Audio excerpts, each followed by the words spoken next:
নমস্কার বন্ধুরা, আমি অমিত। অলৌকিকের আরও একটা ভিন্ন স্বাদের এপিসোডে তোমাদের সবাইকে স্বাগত জানাই। বন্ধুরা, ঠান্ডা লেগে একটু জ্বর জ্বর ভাব হয়েছে আমার। মাথা ব্যথা তো আছেই, কিন্তু আমার চিন্তা গলাটা নিয়ে। গলার অবস্থা একদমই ভালো না, তাই নিয়েই সাহস করে রেকর্ড করতে বসলাম।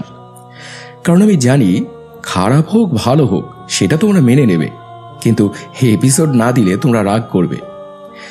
তাই মা সরস্বতীর আশীর্বাদ নিয়ে শুরু করছি আজকের এপিসোড। দেখি কতদূর কি হয়। তো প্রথম যার ঘটনা তোমাদের এখন শোনাবো, ওর নাম নীলাদ্রি বিশ্বাস। খুব সুন্দর একটা পরীর ঘটনা শেয়ার করেছ। অসংখ্য ধন্যবাদ তোমাকে ঘটনাটি শেয়ার করার জন্য। আর বন্ধুরা, তোমরা চটপট লাইক করে দাও, আর সাবস্ক্রাইব করা বাকি থাকলে চটপট সাবস্ক্রাইব করে রাখো। প্রতি শনি মঙ্গলবার করে আসা এসব অলৌকিক, দৈবিক ও ভৌতিক ঘটনা যাতে তোমাদের মিস না হয়ে যায়। এবারে শুরু হচ্ছে আজকের প্রথম নিবেদন। মানা না মানা নিজের কাছে, লোকের মাঝে লুকিয়ে আছে অলৌকিক।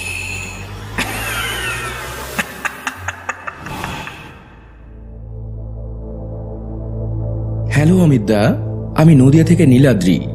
আজ তোমাকে প্রথমবার একটা ঘটনা লিখতে বসলাম।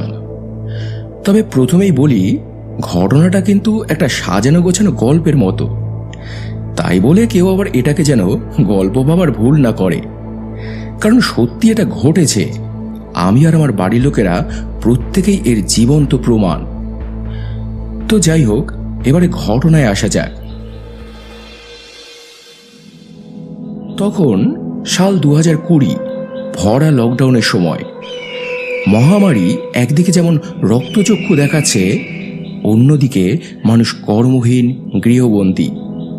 কিন্তু কতদিনই বার এরকম একঘেয়েমি জীবন ভালো লাগে মানুষের। তাই মাঝে মাঝে বিকেলে সাইকেল নিয়ে আমি বেরিয়ে পড়তাম। গঙ্গার পাড়ে গিয়ে বসে থাকতাম, প্রকৃতির সৌন্দর্য উপভোগ করতাম। এমনই একদিন বিকেলে সাইকেল নিয়ে আমি বেরিয়ে পড়ি। ভেতর ভেতর দিয়ে চলে যাই গঙ্গার পাড়ে। একদম শান্ত, নিস্তব্ধ, কোথাও কেউ নেই। স্রোতের দিকে মুখ করে কিছুক্ষণ বসে রইলাম পাড়ে। খোলা হাওয়ায় বসে বসে সূর্যাস্ত দেখলাম। উঠতে কিছুতেই মন চাইছিল না, কিন্তু সন্ধে ঘনিয়ে এসেছে। এরপর বাড়িতে বকাবকি করবে, তাই অনিচ্ছা সত্ত্বেও এরপর উঠে পড়তে হলো। কলা বাগানের মধ্যে দিয়ে এরপর ঢিকির ঢিকির করে চলেছি আমি। অন্ধকার পুরো, চাঁদের আলোয় মোটামুটি সব বোঝা যাচ্ছে। এমন করতে করতে প্রায় মিনিট 20 চলার পর এবার একটা ব্যাপার হলো। হঠাৎই একটা হাসির শব্দ আমার কানে এলো। কারা যেন হাসাহাসি করছে, যেন 3-4টে মেয়ে আস্তে আস্তে কি যেন কথা বলা বলি করছে আর খুব হাসছে। আমি সাইকেলটা না থামিয়েই তখন চারদিকে একবার চোখ ঘুরিয়ে দেখলাম, কিন্তু না, কাউকে দেখতে পেলাম না। মনে মনে তখন ভাবলাম, ধুর, আমারই মনের ভুল। এখন এখানে মেয়েরা আসবে কোত্থেকে? কিন্তু অল্প কিছুক্ষণের মধ্যেই আমার সেই ভুলটা ভাঙল। একটা দমকা হাওয়া আমার গায়ে এসে লাগলো। আমি তাল সামলাতে না পেরে সাইকেলে হুমড়ি খেয়ে পড়ে গেলাম। সঙ্গে সঙ্গে ওই হাসিটা যেন আরো জোরালো হলো। আরো স্পষ্ট গলায় কারা যেন হেসে উঠল। আমার এই পড়ে যাওয়ার কারণেই তারা যে হাসছে, এটা তখন আমি ভালোই বুঝতে পারলাম। কিন্তু কারা তারা? কাউকেই তো দেখা যাচ্ছে না। আমার মনে তখন কেমন যেন ভয় ভয় করতে লেগেছে। এই নির্জন জায়গায়, এই অন্ধকারের মধ্যে কোনো মানুষ তো নয় নিশ্চয়ই। তবে কি? কথাটা ভাবতেই আমার গায়ে কাঁটা দিয়ে উঠল। তারপর তাড়াহুড়ো করে সাইকেলে উঠে আমি আবার বাড়ির দিকে রওনা দিলাম। বাড়িতে এসে যখন পৌঁছলাম, আমাকে দেখে আমার মা বলল, কি রে, কি হয়েছে তোর? এত রক্ত কিসের? ভয়ের তাড়নায় আমি যেভাবে পালিয়ে এসেছি ওখান থেকে, তাতে আর ব্যথা ফোলার দিকে আমার কোনো নজর ছিল না। কিন্তু মায়ের কথায় লক্ষ্য করলাম হাতে, পায়ে, কপালে অনেক জায়গায় কেটে চুলে গিয়েছে, রক্ত ঝরছে। আমি তখন মাকে বললাম, কিছু না মা, আসার সময় পড়ে গিয়েছি। তারপর বাবা মা দুজনেই গরম জল করে সেই জায়গাটা ধুয়ে ওষুধ লাগিয়ে ব্যান্ডেজ বেঁধে দিল। কিন্তু রাত বাড়ার সাথে সাথে কাটা জায়গাগুলোতে ব্যথাটাও বাড়তে লাগলো। ব্যথার তাড়নায় জ্বর পর্যন্ত এসে গিয়েছিল আমার। তাই রাতে না খাওয়ার মতো একটু খেয়েই শুয়ে পড়লাম আমি। শুয়ে থাকতে থাকতে কখন যে ঘুমিয়ে পড়েছিলাম আমার খেয়াল নেই। তারপরেই ঘটল আসল ঘটনা।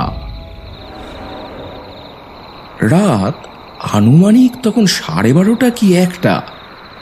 হঠাৎই আমি মাথায় একটা স্পর্শ অনুভব করলাম। সঙ্গে সঙ্গে আমার ঘুম ভেঙে গেল। দেখি অচেনা একটা মেয়ে আমার মাথার কাছে দাঁড়িয়ে আমার মাথায় হাত বুলিয়ে দিচ্ছে। তার রূপের কথা যদি বলতে হয় তাহলে একটাই কথা বলবো, সে মানবী নয়, যেন কোনো স্বর্গীয় এক দেবী, কোনো অপ্সরী। ধবধবে সাদা একটা পোশাক গায়ে, অপূর্ব সুন্দরী। বলা বাহুল্য আমার তো বেশ ভয় ভয় লাগছিল। কে মেয়েটা, কোত্থেকে এলো? একবার তো এও মনে হয়েছিল আমি স্বপ্ন দেখছি না তো। তারপর জিজ্ঞেস করলাম, কে কে তুমি?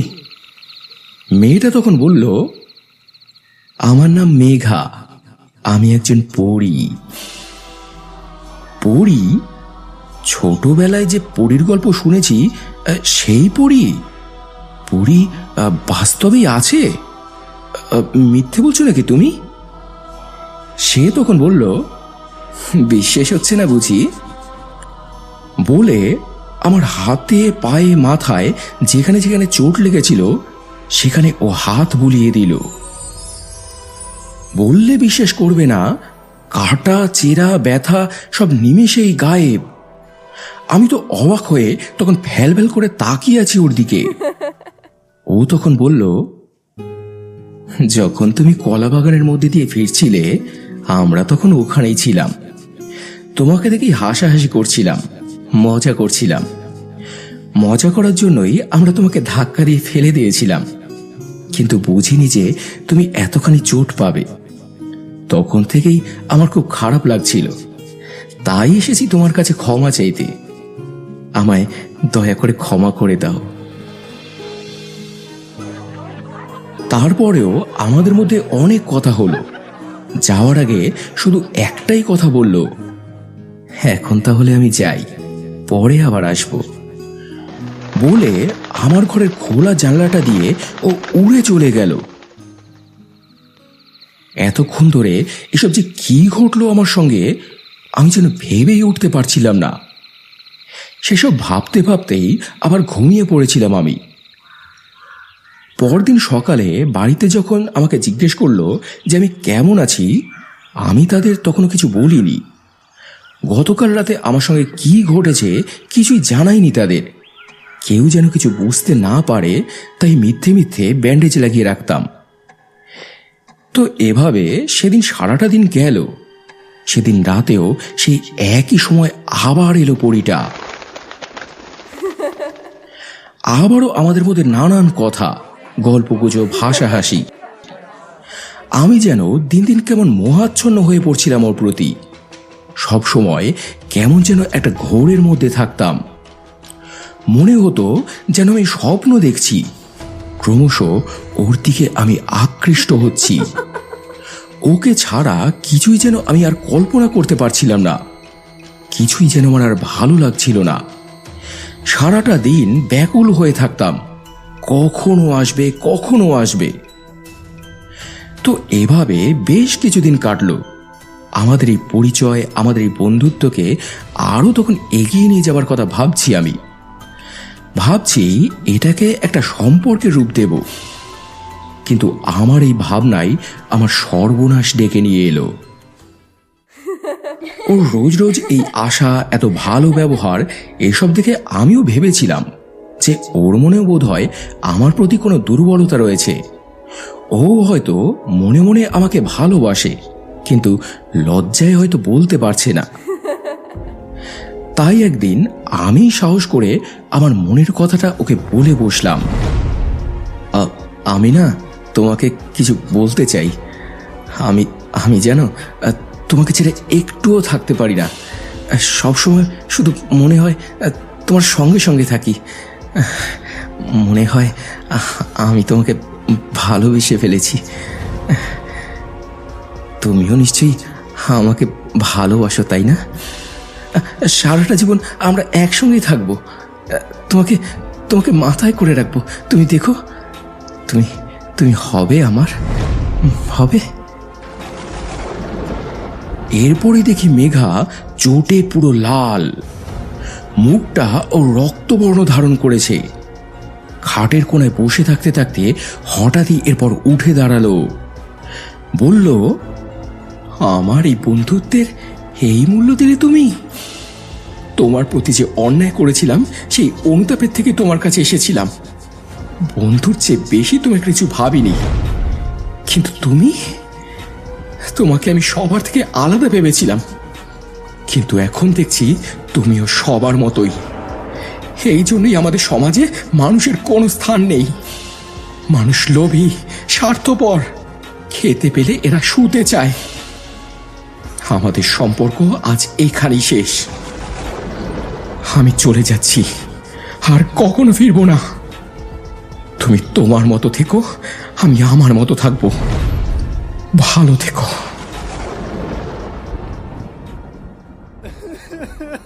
আমি তখন ওর হাত পা জড়িয়ে ধরে কান্নাকাটি করতে থাকি। বারবার করে ক্ষমা চাইছিলাম যে তুমি যা চাও তাই হবে, আমরা বন্ধু হয়ে থাকবো। প্লিজ প্লিজ তুমি যেও না, আমি তোমাকে ছাড়া বাঁচবো না। প্লিজ প্লিজ যেও না তুমি। এই হুলস্থুল কাণ্ডে সেদিন রাতে আমার মা বাবাও জেগে যায়। উঠে আসেন তারা, আমার ঘরের দরজা পিটিয়ে আমাকে ডাকতে থাকেন, দরজা খোল, কিরে। কিন্তু মেঘা সব অনুনয় বিনয় আবেগকে পেছনে ফেলে ছেড়ে গেল আমাকে, উড়ে চলে গেল ওই খোলা জানলাটা দিয়ে। আমি তো দুহাত বাড়িয়ে তখন পাগলের মতো হাউমাউ করে কাঁদছি। ওদিকে ওনারা দরজা পিটিয়ে পিটিয়ে তখন ভেঙে ফেলার জোগাড়। দরজা খোল। তারপর গিয়ে আমি দরজা খুললাম, সব ঘটনা বললাম ওনাদের। আর লুকিয়ে লাভ কি? যাকে ধরে রাখার জন্য এত কিছু, সেই তো রইল না। ঘটনাটা এই পর্যন্তই দাদা, তবে আমার বিশ্বাস সে আবারও আসবে। আমি যে কোনো খারাপ মতলবে তাকে চাইনি, সেটা একদিন না একদিন সে ঠিকই বুঝতে পারবে। এটা আমার আশা নয়, আমার বিশ্বাস। এখনো মাঝে মাঝে স্বপ্নে আমি ওকে দেখি, জানো, পাশে বসে আমরা গল্প করছি, শূন্যে উড়ে বেড়াচ্ছি। ও আমায় খাইয়ে দিচ্ছে, আমি ওকে খাইয়ে দিচ্ছি। আমার মাথাটা কোলে রেখে ওইভাবেই ও আমার মাথায় হাত বুলিয়ে দিচ্ছে। এখনো মাঝে মাঝে এসব স্বপ্ন দেখি আমি। এখনো মাঝে মাঝে ওই নদীর পাড়ে গিয়ে বসে থাকি, যদি আবার আসে। দুজন তান্ত্রিকের কাছেও গিয়েছিলাম আমি ওকে ফেরানোর জন্য, কিন্তু কেউ ওকে ফেরাতে পারেনি। আমার বিশ্বাস ও একদিন নিজে থেকেই ফিরবে, ফিরতেই হবে। তো এই ছিল বন্ধুরা আজকের ফার্স্ট ঘটনা। খুব সুন্দর ঘটনাটা। এমন ঘটনা যদি তোমরা এখানে পাঠাতে চাও, ডেসক্রিপশনে দেওয়া এই নাম্বারে আমাকে হোয়াটসঅ্যাপ করতে পারো। তো এবারে চলে যাচ্ছি আজকের সেকেন্ড ঘটনায়। এটা শেয়ার করেছে তুহিন শেখ। থ্যাংক ইউ তোমাকে এখানে ঘটনা শেয়ার করার জন্য।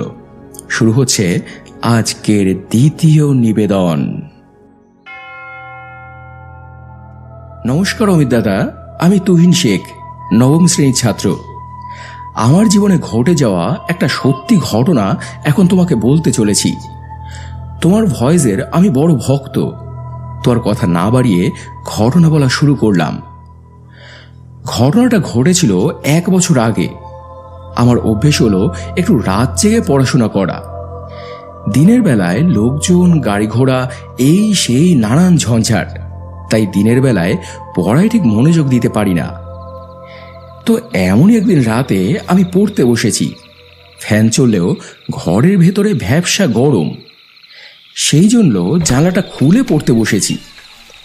তো পড়তে পড়তে হঠাৎই একবার আমার চোখটা গেল বাইরে।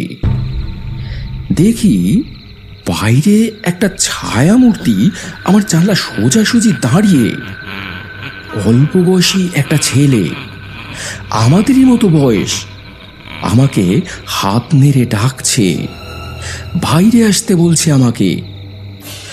আমি প্রথমে ভেবেছিলাম যে আমার কোনো বন্ধু হয়তো, কিন্তু পরে ভালো করে তাকিয়ে দেখলাম যে না, অন্য কেউ। আমি তাকে চিনি না। তখন আমার কেমন যেন ভয় ভয় করতে লাগলো। এত রাতে কেউ কেন ডাকছে আমাকে বাইরে? আমি তখন ভয় পেয়ে মাকে ঘুম থেকে ডেকে নিয়ে এলাম, কিন্তু তখন সেই ছায়াটা আর ওখানে ছিল না। মা তখন আমাকে বলল যে এটা আমার মনের ভুল, ওসব কিছুই না, তুই শুয়ে পড়। তো সেদিনের মতো আমি শুয়ে পড়লাম, কিন্তু পরেও একদিন আবার সেই একই ঘটনা। ওইভাবেই ছেলেটা আমাকে বাইরে দাঁড়িয়ে ডাকছে। তবে ওই দিন আমি আর ভয় পেলাম না, বাড়ি কাউকে সেদিন ডাকিও নি। সাহস করে দরজা খুলে আমি নিজেই বেরিয়ে গেলাম বাইরে। কিন্তু ওই জানলার কাছে যেতেই একটা ঘটনা ঘটল। তারপর আমার যে কি হয়েছিল আমার আর কিছুই মনে নেই। পরের ঘটনাটা আমার মায়ের মুখে শোনা। আমার মাই পরে আমাকে বলেছে আমি নাকি এরপর আবার ঘরে ঢুকে দরজা বন্ধ করে খুব কান্নাকাটি করছিলাম, আর ফিসফিস করে কার সঙ্গে যেন কথা বলছিলাম। মা বাবা হাজারবার দরজা পিটিয়েও কোনো সাড়া পেল না আমার। শেষ অবধি বাবা দরজার লক ভেঙে ঘরে ঢুকে দেখে আমি খাটের এক কোণে বসে নখ দিয়ে নিজেরই হাত ক্ষতবিক্ষত করছি। রক্তে ভেসে যাচ্ছে বিছানা। ওনারা যে আমায় এতবার ডাকছে, এত কিছু বলছে, আমার যেন কোনো ভ্রূক্ষেপই নেই। তারপর বাবা আমাকে একটা চড় মারে। সঙ্গে সঙ্গে আমি বাবার দিকে কটমট করে তাকাই। আমার চোখ দুটো নাকি পুরো তখন লাল টকটক করছে। তারপরেই আমি অজ্ঞান হয়ে যাই। পরদিন বাবা আমাকে আমাদের মসজিদের ইমাম সাহেবের কাছে নিয়ে যায়, গিয়ে তাকে সব ঘটনা বলে। ইমাম সাহেব এরপর আমাদের বাড়িতে আসেন। এসে উনি ওনার ক্রিয়াকর্ম শুরু করেন। দুটো গণ্ডি কেটে একটায় আমাকে আর একটায় আমার বাবা মাকে বসতে বললেন। আমি বসা মাত্রই ইমাম সাহেব বললেন, যা কিছু হয়ে যাক, এই গণ্ডির বাইরে কিন্তু কেউ বেরোবে না। এরপর উনি আরবিতে কিছু বলতে শুরু করলেন। কিছুক্ষণের মধ্যেই আবারও আমার সেই একই অবস্থা। মুখে আমার বিকট হাসি আর দাঁত কিরমির করছি আমি। এরপর একটা ভারী কণ্ঠে আমি বললাম, আমি একে নিয়ে যাব, আমার সঙ্গে রেখে দেব ওকে। কেউ কিচ্ছু করতে পারবি না, তোরা কেউ কিচ্ছু করতে পারবি না বলে আবারও সেই বিশ্রী হাসি দিয়ে উঠলাম আমি। ইমাম সাহেব তখন কোরআন তেলাওয়াত পাঠ করতে লাগলেন। সেই পবিত্র ধ্বনি সে আর সহ্য করতে পারছিল না। বীভৎস চিৎকার করছিলাম তখন আমি। ওই গণ্ডির মধ্যে বসেই কেমন যেন ছটফট ছটফট করতে লাগলাম। তারপর সেই জিনিসটা একটা সময় আমার শরীর থেকে বেরিয়ে গেল। আমি আবারও জ্ঞান হারালাম। পরে জ্ঞান ফিরলে এত ঘটনা আমি মায়ের মুখে শুনেছিলাম, আমার কিছুই মনে ছিল না। তবে ইমাম সাহেব যাবার আগে নাকি বলে গিয়েছিলেন যে যে জিনিসটা আমার উপরে চেপেছিল সে ছিল একটা জিন। আমি যেখানে টিউশন পড়তে যাই ওখান থেকে সে আমার পিছু নিয়েছিল। এরপর ইমাম সাহেব আমাকে একটা তাবিজ দিয়ে গিয়েছিলেন আর বলেছিলেন বছরখানেক কোনো অবস্থাতেই যেন আমি রাতে বাড়ির বাইরে না বের হই। দাদা, এখনো আমি রাতের বেলায় বাড়ির বাইরে বেরোই না। তো এই ছিল বন্ধুরা আজকের সেকেন্ড ঘটনা। তো আজকের জিনপরির ঘটনা দুটো তোমাদের কেমন লাগলো কমেন্ট করে জানিও। যদি ভালো লেগে থাকে তাহলে পরিচিতদের সঙ্গে শেয়ার করে নিও। আর এবারে গত এপিসোডে মৌসুমী মুখার্জি লিখেছে, ভাই তোমার কণ্ঠে ঘটনা শুনতে কি যে ভালো লাগে, হসাম ভাই। পিঙ্কি ঘড়ই লিখেছে, খুব সুন্দর, তুমি ভালো থেকো আর ভালো ভালো ঘটনা শোনাও আমাদের ভাই। সোহিনী বক্সি লিখেছে, আজকের ঘটনাটা খুবই ভালো হবে, ভালোই বুঝতে পারছি সেটা, তাই আগেই কমেন্ট করলাম। মনীষা কাকিমা লিখেছে, তোমার কণ্ঠে ঘটনাগুলো দারুণ লাগে। সুদেশা সিংহ রায় লিখেছে, প্রথম ঘটনাটা প্যাথেটিক আর দুঃখের, আর দ্বিতীয়টা ভক্তির। মিষ্টি দে লিখেছে, তোমার কণ্ঠে ঘটনা শোনার মজাই আলাদা। এছাড়াও আরও কমেন্ট করেছ গীতাদি, অর্কপূর্ব নস্কর, স্বপ্না বাজাল, মায়াদি, আশিস কোলে, সঙ্গীতা মজুমদার, কৃষ্ণা হালদার, ইহিত শর্মা, রূপসী গাঙ্গুলি, জয়া বণিক, পায়েল কুণ্ডু সহ অসংখ্য অসংখ্য প্রিয় বন্ধুরা, তোমাদের সবাইকেই অসংখ্য অসংখ্য ধন্যবাদ আর বুক ভরা ভালোবাসা জানিয়ে আজকের এপিসোড এখানে শেষ করছি বন্ধুরা। আবার দেখা হবে মঙ্গলবার রাতে আরও দুটো জমজমাট অলৌকিক ঘটনা নিয়ে। থাকবে ছলনাময়ী জাদুকরের মতো একটা নতুনত্ব ঘটনা। সবাই খুব ভালো থেকো এবং ভালোবাসা নিও। ধন্যবাদ।